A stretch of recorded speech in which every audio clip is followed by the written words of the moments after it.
ಓಂ ಅಜ್ಞಾನತಿಮಿರಾಂಧಸ್ಯ ಜ್ಞಾನಾಂಜನಶಲಾಕಯಾ ಚಕ್ಷುರುನ್ಮಿಲಿತಂ ಯೇನ ತಸ್ಮೈ ಶ್ರೀ ಗುರುವೇ ನಮಃ.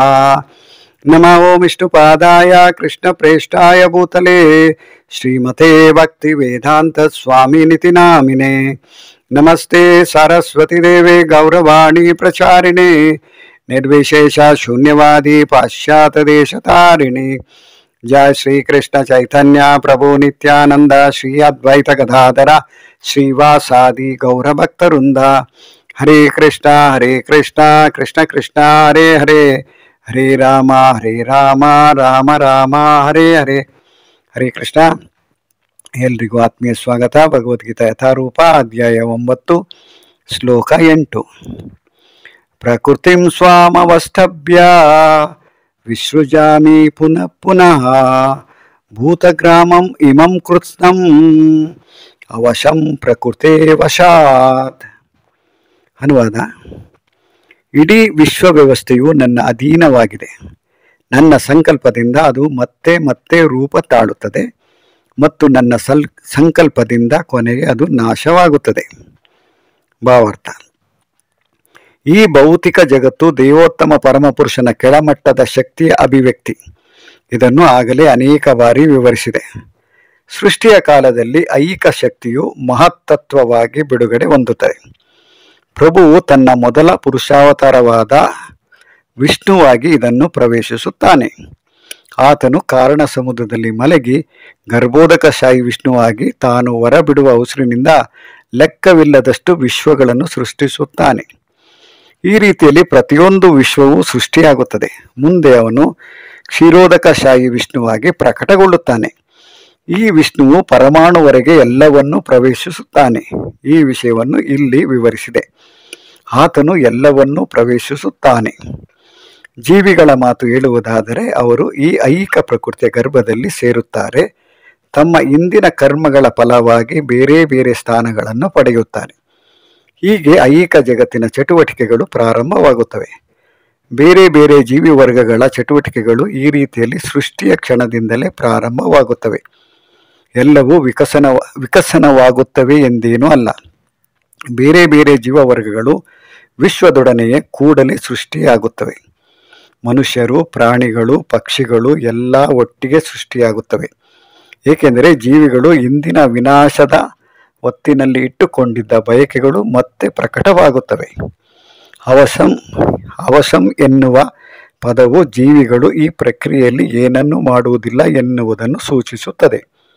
ಇಂದಿನ ಸೃಷ್ಟಿಯಲ್ಲಿ ತಮ್ಮ ಇಂದಿನ ಜನ್ಮದಲ್ಲಿ ಅವರಿದ್ದ ಸ್ಥಿತಿಯು ಮತ್ತೆ ಪ್ರಕಟವಾಗುತ್ತದೆ ಅಷ್ಟೇ. ಇದು ಅವನ ಇಚ್ಛೆಯಂತೆ ನಡೆಯುತ್ತದೆ. ಇದು ಭಗವಂತನ ಊಹಾತೀತ ಶಕ್ತಿ. ಬೇರೆ ಬೇರೆ ಜೀವವರ್ಗಗಳನ್ನು ಸೃಷ್ಟಿಸಿದ ಮೇಲೆ ಆತನಿಗೂ ಅವುಗಳಿಗೂ ಯಾವುದೇ ಸಂಬಂಧವಿಲ್ಲ. ವಿವಿಧ ಜೀವಿಗಳ ಪ್ರವೃತ್ತಿಗಳಿಗೆ ಅವಕಾಶ ಮಾಡಿಕೊಡಲು ಸೃಷ್ಟಿಯು ನಡೆಯುತ್ತದೆ. ಆದುದರಿಂದ ಭಗವಂತನು ಅದರಲ್ಲಿ ಸಿಕ್ಕಿಕೊಳ್ಳುವುದಿಲ್ಲ. ಹರೇ ಕೃಷ್ಣ. ಇಲ್ಲಿಗೆ ಭಾವಾರ್ಥ ಮುಗಿಯುತ್ತೆ. ಈ ಶ್ಲೋಕದಲ್ಲಿ ಭಗವಂತ ಇಡೀ ವಿಶ್ವದ ವ್ಯವಸ್ಥೆ ಯಾವ ರೀತಿ ನನ್ನ ಕೈ ಕೆಳಗಡೆ ಇದೆ, ಅಂದರೆ ನನಗೆ ಅಧೀನವಾಗಿದೆ ಅನ್ನೋದನ್ನು ಹೇಳ್ತಾ ಇದ್ದೇನೆ. ನಂತರ ಭಗವಂತನ ಸಂಕಲ್ಪದಿಂದ ಪ್ರತಿಯೊಂದಾಗತ್ತೆ. ಅಂದರೆ ಭಗವಂತ ಇಷ್ಟಪಟ್ಟರೆ ಸೃಷ್ಟಿಯಾಗತ್ತೆ, ಭಗವಂತ ಇಷ್ಟಪಟ್ಟರೆ ಸಮಾಪ್ತಿ ಕೂಡ ಆಗತ್ತೆ. ಆದರೆ ನಾವು ಏನಾದರೂ ಸಂಕಲ್ಪ ಮಾಡಿಕೊಂಡ್ರೆ ಅದನ್ನು ನಾವು ಕಾರ್ಯರೂಪ ಮಾಡಬೇಕಂದ್ರೆ ನಾವು ಖುದ್ದಾಗಿ ಕೆಲಸ ಮಾಡಬೇಕಾಗತ್ತೆ. ಆದರೆ ಭಗವಂತನು ನಮಗೂ ಏನು ವ್ಯತ್ಯಾಸ ಅಂದರೆ, ಭಗವಂತ ಕ್ಷಣ ಮಾತ್ರದಲ್ಲಿ ಏನು ಬೇಕಾದರೆ ಮಾಡ್ತಾನೆ. ಅಂದರೆ ಭಗವಂತ ಸಂಕಲ್ಪ ಮಾಡಿಕೊಂಡ್ರೆ ಸಾಕು, ಸೃಷ್ಟಿಯಾಗ್ಬಿಡತ್ತೆ. ಐಹಿಕ ಪ್ರಕೃತಿಯತ್ತ ಕಣ್ಣನ್ನು ನೋಡಿದ ತಕ್ಷಣವೇ ಸೃಷ್ಟಿಯಾಗತ್ತಂತೆ. ಆದರೆ ಅದು ಭಗವಂತನ ವಿಶೇಷ, ಅಂದರೆ ಭಗವಂತನ ಶಕ್ತಿ, ಅಂದರೆ ಭಗವಂತನ ವೈಭವ. ಇಲ್ಲಿ ಪ್ರಭುಪಾದರು ಭಾವಾರ್ಥದಲ್ಲಿ ಸೃಷ್ಟಿಯನ್ನು ಯಾವ ರೀತಿ ಭಗವಂತ ಮಾಡ್ತಾನೆ, ಅದರಲ್ಲೂ ಭಗವಂತನ ಸ್ವಾಂಶ ವಿಸ್ತರಣೆ ಆಗಿರ್ತಕ್ಕಂಥ 3 ವಿಷ್ಣುಗಳು, ಅಂದರೆ 3 ವಿಷ್ಣು ಅವತಾರದಲ್ಲಿ ಭಗವಂತ ಸೃಷ್ಟಿಯನ್ನು ಮಾಡೋದಕ್ಕೆ ಶುರು ಮಾಡ್ತಾನೆ. ಮೊದಲನೇದಾಗಿ ಕಾರಣೋದಕಶಾಹಿ ವಿಷ್ಣು ಅಂತ ಹೇಳ್ತಾರೆ. ಅದಕ್ಕೆ ಮಹಾವಿಷ್ಣು ಅಂತ ಕೂಡ ಹೇಳ್ತಾರೆ. ಮಹಾವಿಷ್ಣು ಕಾರಣ ಸಾಗರದಲ್ಲಿ ಮಲ್ಕೊಂಡು ಈ ಏನು ಮಹತ್ವವನ್ನು ಬಿಡುಗಡೆ ಮಾಡ್ತಾನೆ ಅಂತ ಹೇಳ್ತಾ ಇದ್ದಾರೆ ಇಲ್ಲಿ. ಅದರಲ್ಲಿ ಮುಖ್ಯವಾಗಿ ಮಹತ್ತತ್ವ ಅಂದರೆ ಈ ಐಹಿಕ ಜಗತ್ತಿಗೆ ಸೃಷ್ಟಿಗೆ ಅವಶ್ಯಕತೆ ಇರ್ತಕ್ಕಂಥ ವಸ್ತುಗಳು. ಮಹತ್ವವನ್ನು ಬಿಡುಗಡೆ ಮಾಡಿದ ನಂತರ ಏನಾಗತ್ತೆ, ಮಹಾವಿಷ್ಣು ನಂತರ ಕಾರಣ ಸಮುದ್ರದಲ್ಲಿ ಮಲ್ಕೊಂಡಿರ್ತಕ್ಕಂಥ ಗರ್ಭೋದಕ ಶಾಹಿ ವಿಷ್ಣು ತಾನು ಹೊರಬಿಡುವ ಉಸಿರಿನಿಂದ ಲೆಕ್ಕವಿಲ್ಲದಷ್ಟು, ಅಂದರೆ ಭಗವಂತ ಉಸಿರಾಟಕ್ಕೆ ಶುರು ಮಾಡಿದ್ರೆ ವಿಶ್ವಗಳು ಬರ್ತಾ ಇರತ್ತಂತೆ. ಈ ಬ್ರಹ್ಮಾಂಡ ಯಾವ ರೀತಿ ಹೊರಗಡೆ ಬರ್ತಾ ಇದೆ ಅಂದರೆ ಅದರಲ್ಲಿ ವಿಶೇಷತೆಯನ್ನು ಉತ್ಪತ್ತಿ ಮಾಡೋದಕ್ಕೆ ಭಗವಂತ ಗರ್ಭೋದಕ ಶಾಹಿ ವಿಷ್ಣುವಾಗಿ ಅದರಲ್ಲಿ ಪ್ರವೇಶ ಮಾಡ್ತಾನೆ. ಯಾವ ರೀತಿ ಭಗವಂತನ ಕಾರ್ಯನಿರ್ವಹಣೆ ಮಾಡ್ತಾನೆ ಅಂದರೆ ನಾವಿಲ್ಲಿ ಕೇಳ್ತಾ ಇದ್ರೆ ನಮಗೆ ಮೈ ಜುಮ್ ಅನ್ನತ್ತೆ. ಯಾಕಂದರೆ ನಮಗೆಲ್ಲ ಇದೆಲ್ಲ ಈ ಆರ್ ಮೂವಿಯಲ್ಲಿ ಅಥವಾ ಇನ್ನೇನೋ ಸಿನಿಮಾಗಳಲ್ಲಿ ನೋಡಿರ್ತೀವಿ. ಎಲ್ಲಿಂದನೋ ಏನೋ ಬರುತ್ತೆ, ಎಲ್ಲೋ ಏನೋ ಆಗುತ್ತೆ, ಇದೆಲ್ಲ ನಾವು ನೋಡೋದಕ್ಕೆ ಕೆಲವು ಸಿನಿಮಾದಲ್ಲಿ ನೋಡಿರ್ತೀವಿ. ಆದರೆ ಇಲ್ಲಿ ಭಗವಂತನ ವರ್ಣನೆ ಯಾವ ರೀತಿ ಬ್ರಹ್ಮಾಂಡಗಳನ್ನು ಸೃಷ್ಟಿ ಮಾಡ್ತಾನೆ ಭಗವಂತ, ಅದರಲ್ಲಿ ವೈವಿಧ್ಯಮಯ ಯಾವ ರೀತಿ ಆಗೋದಕ್ಕೆ ಭಗವಂತ ಮತ್ತೆ ಅದರಲ್ಲಿ ಪ್ರವೇಶ ಮಾಡ್ತಾನೆ. ನಂತರ ಈ ಜೀವಜಂತುಗಳು ಏನು ನಾವು ನೋಡಿದಾಗ 84 ಲಕ್ಷ ಜೀವರಾಶಿಗಳು, ಪಶು ಇರ್ಬೋದು, ಪಕ್ಷಿ ಇರ್ಬೋದು, ಮಾನವ ಜೀವ ಇರ್ಬೋದು, ಹೀಗೆ ಪ್ರತಿಯೊಂದರಲ್ಲೂ ಏನು ಯಾವ ರೀತಿ ಅವರಿಗೆ ನಿರ್ದೇಶನ ಕೊಡೋದಕ್ಕೆ ಕ್ಷೀರೋದಕ ಶಾಹಿ ವಿಷ್ಣುವಾಗಿ ಪ್ರತಿಯೊಂದು ಹೃದಯದಲ್ಲಿ ಕೂಡ ಪರಮಾತ್ಮನ ರೂಪದಲ್ಲಿ ಇರ್ತಾನೆ ಅನ್ನೋದನ್ನು ಕೇಳೋದಕ್ಕೇನೆ ನಮಗೆ ಆಶ್ಚರ್ಯ ಆಗುತ್ತೆ. ಅದಕ್ಕೆ ಭಗವಂತನಿಗೆ ಏನು ಹೇಳ್ತೀವಿ ಅಂದರೆ ಅಚಿಂತ್ಯ, ಅದನ್ನು ನಮ್ಮ ಕೈಲಿ ಊಹೆ ಮಾಡ್ಕೊಳ್ಳೋಕ್ಕಾಗೋದಿಲ್ಲ, ಕಲ್ಪನೆಗೆ ಮೀರಿದ್ದು ಅಂತ ಕೂಡ ಹೇಳ್ತಾರೆ. ಆ ರೀತಿ ಇರ್ತಕ್ಕಂಥ ಭಗವಂತ ಯಾವ ರೀತಿ ಸೃಷ್ಟಿ ಮಾಡ್ತಾ ಇದ್ದಾನೆ, ಅದರಲ್ಲಿ ಈ ಪ್ರಕೃತಿಯಲ್ಲಿ ನಮ್ಮನ್ನು ಯಾತಕ್ಕೆ ಸೇರಿಸ್ತಾ ಇದ್ದಾನೆ. ನಂತರ ನಾವು ಮತ್ತೆ ಇಲ್ಲಿ ಪಶು ಪ್ರಾಣಿ ಯಾವುದೇ ಜೀವ ತಗೊಂಡ್ರು ನಮ್ಮ ಇಂದಿನ ಕರ್ಮಕ್ಕೆ ಅನುಸಾರವಾಗಿ ನಾವು ಮತ್ತೆ ಪ್ರಕಟ ಆಗ್ತೀವಿ, ಮತ್ತೆ ನಮ್ಮ ಕಾರ್ಯ ಚಟುವಟಿಕೆಗಳನ್ನು ಪ್ರಾರಂಭ ಮಾಡ್ತೀವಿ. ಸಾಮಾನ್ಯವಾಗಿ ಸೀರಿಯಲಲ್ಲಿರ್ಬೋದು ಅಥವಾ ಸಿನಿಮಾದಲ್ಲಿರ್ಬೋದು, ರಾತ್ರಿ ಆದಾಗ ಪ್ರತಿಯೊಬ್ಬರು ಮಲ್ಕೊಂಡಿರ್ತಾರೆ. ಅಂದರೆ ನಾವು ನೋಡೋ ರೀತಿಯಲ್ಲಿ ಏನಪ್ಪ ಅಂದರೆ ಎಲ್ಲ ಸಿಟಿಯಲ್ಲಿ ಎಲ್ಲ ಲೈಟ್ಸ್ ಎಲ್ಲ ಇರುತ್ತೆ, ಆದರೆ ಯಾವ ಮನುಷ್ಯರು ಹೊರಗಡೆ ಓಡಾಡ್ತಾ ಇರೋದಿಲ್ಲ, ಯಾಕಂದರೆ ಎಲ್ಲರೂ ನಿದ್ದೆ ಮಾಡ್ತಾ ಇರ್ತಾರೆ. ಆಗ ಒಂದು ರೀತಿ ಎಲ್ಲ ರೋಡು ಖಾಲಿಯಾಗಿರುತ್ತೆ. ಆದರೆ ಬೆಳಗಿನ ಜಾವ ಆಗಿದ ತಕ್ಷಣ ಎಲ್ಲ ಯಾವ ರೀತಿ ಏನು ಸ್ಕೂಟರ್ ಇರ್ಬೋದು, ಕಾರ್ ಇರ್ಬೋದು, ಬಸ್ ಇರ್ಬೋದು, ಆಟೋ ರಿಕ್ಷಾ ಇರ್ಬೋದು, ಎಷ್ಟು ಜೋರಾಗಿ ಓಡಾಡೋಕ್ಕೆ ಶುರು ಆಗುತ್ತೆ ಅಂದರೆ ಬೆಳಗಿನ ಜಾವ ಆಗಿದ ತಕ್ಷಣ ಎಲ್ಲರೂ ತಮ್ಮ ಕಾರ್ಯ ಚಟುವಟಿಕೆಗಳನ್ನು ಶುರು ಮಾಡ್ಕೊಂಡ್ಬಿಡ್ತಾರೆ. ಸೂರ್ಯೋದಯ ಆಗಿದ ತಕ್ಷಣ ಶುರು ಆಗಿರುತ್ತೆ. ಅದೇ ರೀತಿ ಇಲ್ಲಿ ನಾವು ಏನು ಹಿಂದಿನ ಜನ್ಮದಲ್ಲಿ ಏನನ್ನ ಮಾಡಿದ್ದೀವಿ ಅಥವಾ ನಾವು ನಿದ್ರೆ ಮಾಡ್ತಾ ಇದ್ದಾಗ ಯಾವ ಶರೀರದಲ್ಲಿದ್ದೀವಿ, ನಂತರ ಬೆಳಗಾಗಿದ ತಕ್ಷಣ ಅದೇ ಶರೀರದಲ್ಲಿ ನಾವು ಯಾವ ರೀತಿ ಕಾರ್ಯ ಮಾಡೋದಕ್ಕೆ ಶುರು ಮಾಡ್ತೀವಿ ಅನ್ನೋದನ್ನು ಇಲ್ಲಿ ವರ್ಣನೆ ಮಾಡಿದ್ದಾರೆ ಪ್ರಭುಪಾದರ ಭಾವಾರ್ಥದಲ್ಲಿ. ಸೃಷ್ಟಿಯ ಕ್ಷಣದಿಂದಲೇ ಪ್ರತಿಯೊಂದು ಉತ್ಪತ್ತಿ ಆಗುತ್ತೆ. ಕೆಲವರು ವಿಜ್ಞಾನಿಗಳು ಹೇಳ್ತಾರೆ ಮಂಗನಿಂದ ಮಾನವ ಬಂದ, ಆದರೆ ಇಲ್ಲಿ ಆ ಅರ್ಥ ಅದರ ಬಗ್ಗೆ ವ್ಯಾಖ್ಯಾನ ಮಾಡೋಕ್ಕೆ ನಾವು ಹೋಗೋದಕ್ಕೆ ಇಷ್ಟಪಡೋದಿಲ್ಲ.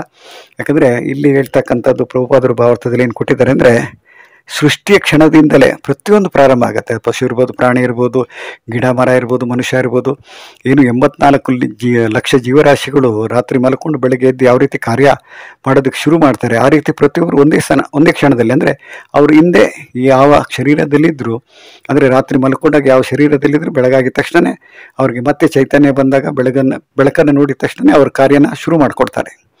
ಆದರೆ ಮೊದಲು ಈ ಥರ ಇದ್ವಿ, ಅದಾದ ನಂತರ ಇದಾಯಿತು, ಅದಾದಮೇಲೆ ಇದಾಯಿತು, ಇದೆಲ್ಲ ಸುಳ್ಳು. ಯಾಕಂದರೆ ಇಲ್ಲಿ ಭಾವಾರ್ಥನ ನಾವು ನೋಡುವಾಗ ಅಥವಾ ಭಗವಂತನ ಸಂಕಲ್ಪದಿಂದ ಯಾವ ರೀತಿ ಸೃಷ್ಟಿ ಆಗ್ತಾ ಇದೆ, ಯಾವ ರೀತಿ ವಿಕಸನ ಆಗುತ್ತೆ, ಯಾವ ರೀತಿ ಪ್ರಳಯ ಆಗುತ್ತೆ, ಇದೆಲ್ಲ ಭಗವಂತ ಹೇಳಿರ್ತಕ್ಕಂಥ ಮಾತನ್ನು ನಾವು ಒಪ್ಕೋಬೇಕಾಗತ್ತೆ. ಅದರಲ್ಲೂ ನಾವು ಇಂದಿನ ಜನ್ಮದಲ್ಲಿ ನಾವು ಯಾವ ಸ್ಥಿತಿಯಲ್ಲಿದ್ವಿ, ಏನನ್ನ ಮಾಡ್ತಾ ಇದ್ವಿ, ಏನನ್ನ ಇಷ್ಟಪಟ್ಟಿದ್ವಿ, ಯಾವ ಶರೀರದಲ್ಲಿದ್ವಿ, ನಂತರ ಮುಂದಿನ ಜನ್ಮದಲ್ಲಿ ನಾವು ಯಾವ ರೀತಿ ಇರಬೇಕು, ಅದು ಮೇಲಿನ ಅಧಿಕಾರಿಗಳು ಅಂದರೆ ದೇವತೆಗಳು ನಿರ್ಧಾರ ಮಾಡ್ತಾರೆ. ನಂತರ ಪ್ರಕೃತಿ ನಮಗೊಂದು ಶರೀರ ಕೊಡುತ್ತೆ, ಅದು ಭಗವಂತನ ಆಜ್ಞೆ ಮುಖಾಂತರ ಕೊಡುತ್ತೆ.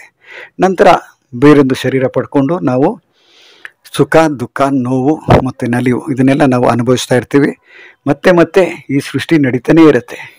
ಆದರೆ ಭಗವಂತ ಅದರಲ್ಲಿ ಯಾವುದೇ ರೀತಿಯಲ್ಲೂ ಸಿಗಾಕೊಳ್ಳೋದಿಲ್ಲ ಅನ್ನೋದನ್ನು ಭಾವಾರ್ಥದ ಮುಕ್ತಾಯದ ಹಂತದಲ್ಲಿ ಪ್ರಭುಪಾದ ಹೇಳಿದ್ದಾರೆ. ಯಾಕಂದರೆ ವಿವಿಧ ಜೀವಿಗಳ ಪ್ರವೃತ್ತಿಗಳಿಗೆ ಅವಕಾಶ ಮಾಡಿಕೊಡಲು ಸೃಷ್ಟಿಯು ನಡೆಯುತ್ತದೆ. ಇದು ಬಹಳ ಮುಖ್ಯವಾದ ವಿಷಯ. ನನಗೆ ಹುಲಿ ಅಥವಾ ಸಿಂಹ ಆಗಬೇಕು ಅಂತ ನಾನು ಇಷ್ಟಪಟ್ಟರೆ ಭಗವಂತ ನನಗೆ ಮುಂದಿನ ಜನ್ಮದಲ್ಲಿ ನನಗೆ ಹುಲಿ ಆಗೋದಕ್ಕೋ ಅಥವಾ ಸಿಂಹ ಆಗೋದಕ್ಕೋ ಖಂಡಿತ ಅವಕಾಶ ಕೊಡ್ತಾನೆ. ನಂತರ ಭಗವಂತನ ನಾವು ನನಗೆ ಅದಕ್ಕೆ ಈ ಶರೀರ ಕೊಟ್ಟೆ ಅಂತ ನಾವು ಕೇಳೋಗಿಲ್ಲ. ಯಾಕಂದರೆ ನಾವು ಇಷ್ಟಪಟ್ಟಿದ್ದೀವಿ, ಭಗವಂತ ನಮ್ಮ ಆಸೆಯನ್ನು ನೆರವೇರಿಸ್ಕೊಡ್ತಾ ಇದ್ದಾನೆ. ಆದರೆ ಭಗವಂತ ನಮ್ಮ ಕಾರ್ಯ ಚಟುವಟಿಕೆ ಅಥವಾ ನಮ್ಮ ಆಸೆಗಳಲ್ಲಿ ಸಿಗಾಕೊಳ್ಳೋದಿಲ್ಲ, ಅಥವಾ ನಮ್ಮ ಆಸೆಗೆ ವಿರುದ್ಧವಾಗಿ ಕೂಡ ನಡ್ಕೊಳ್ಳೋದಿಲ್ಲ. ನಾವು ಏನನ್ನು ಇಚ್ಛೆ ಪಡ್ತಾ ಇದ್ದೀವಿ, ಯಾಕಂದರೆ ನಾವು ಭಗವಂತನ ಮಕ್ಕಳಾಗಿರೋದ್ರಿಂದ ಭಗವಂತನನ್ನು ನಾವು ಏನನ್ನು ಕೇಳ್ತೀವೋ ಅದನ್ನು ಭಗವಂತ ನಮ್ಮ ಆಸೆಗಳನ್ನು ಪೂರೈಸ್ಕೊಳ್ಳೋದಕ್ಕೋಸ್ಕರನೇ ಈ ಐಹಿಕ ಜಗತ್ತನ್ನು ಸೃಷ್ಟಿ ಮಾಡಿದ್ದಾನೆ. ಇದನ್ನು ನಾವು ಪ್ರತಿಯೊಬ್ಬರು ಅರ್ಥ ಮಾಡ್ಕೋಬೇಕು. ಯಾತಕ್ಕೆ ಭಗವಂತ ಈ ರೀತಿ ಪ್ರಳಯ ಮಾಡ್ತಾ ಇದ್ದಾನೆ ಅಂದರೆ ಸೃಷ್ಟಿ ಮಾಡ್ತಾನೆ, ಅದನ್ನು ಪೋಷಣೆ ಮಾಡ್ತಾನೆ, ನಂತರ ಪ್ರಳಯ ಮಾಡ್ತಾನೆ ಅಂದರೆ ನಾಶ ಮಾಡ್ತಾನೆ.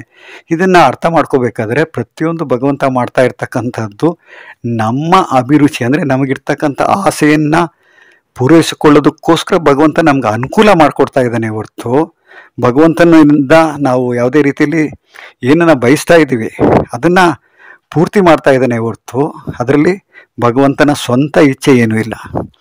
ಇಚ್ಛೆ ಪಡ್ತಾ ಇರ್ತಕ್ಕಂಥದ್ದು ನಾವು, ಕಷ್ಟಪಡ್ತಾ ಇರ್ತಕ್ಕಂಥದ್ದು ನಾವೇನೆ. ಆದರೆ ಭಗವಂತನ ಮೇಲೆ ನಾವು ಹೊಣೆ ಹಾಕ್ತೀವಿ. ಭಗವಂತ ನನಗೆ ಯಾತಕ್ಕೆ ಇಷ್ಟೊಂದು ಕಷ್ಟ ಕೊಟ್ಟಿದ್ಯಾ, ನನಗೆ ಯಾತಕ್ಕೆ ಈ ಶರೀರ ಕೊಟ್ಟಿದ್ಯಾ, ನಾನು ಯಾತಕ್ಕೆ ಇಲ್ಲಿದ್ದೀನಿ ಅಂತೆಲ್ಲ ನಾವು ಭಗವಂತನನ್ನು ಬ್ಲೇಮ್ ಮಾಡ್ತಾ ಹೋಗ್ತೀವಿ. ಆದರೆ ಭಗವಂತ ಇದರಲ್ಲಿ ಯಾವುದೇ ರೀತಿ ಸಿಗಾಕೊಳ್ಳೋದಿಲ್ಲ. ಅಂದರೆ ಭಗವಂತನಿಗೆ ಇದಕ್ಕೆ ಯಾವುದಕ್ಕೂ ಸಂಬಂಧ ಇಲ್ಲ. ಯಾಕಂದರೆ ಇಚ್ಛೆ ಪಟ್ಟಿದ್ದು ನಾವು ಅದನ್ನು ಭಗವಂತ ಪೂರ್ತಿ ಮಾಡಿದ್ದಾನೆ. ನಂತರ ಮುಂದಿನ ಶ್ಲೋಕದಲ್ಲಿ ಯಾವ ರೀತಿ ಏನನ್ನು ಹೇಳ್ತಾನೆ, ಯಾಕಂದರೆ ಅಲ್ಲಿ ಅದು ಕೂಡ ಭಾಳ ಮುಖ್ಯ ಆಗುತ್ತೆ. ನಂತರ 10ನೇ ಶ್ಲೋಕ ಈ ಅಧ್ಯಾಯದಲ್ಲಿ ಇಲ್ಲಿವರೆಗೂ ನಾವು ನೋಡಿದ್ರಲ್ಲಿ ಭಾಳ ಮುಖ್ಯ ಆಗುತ್ತೆ.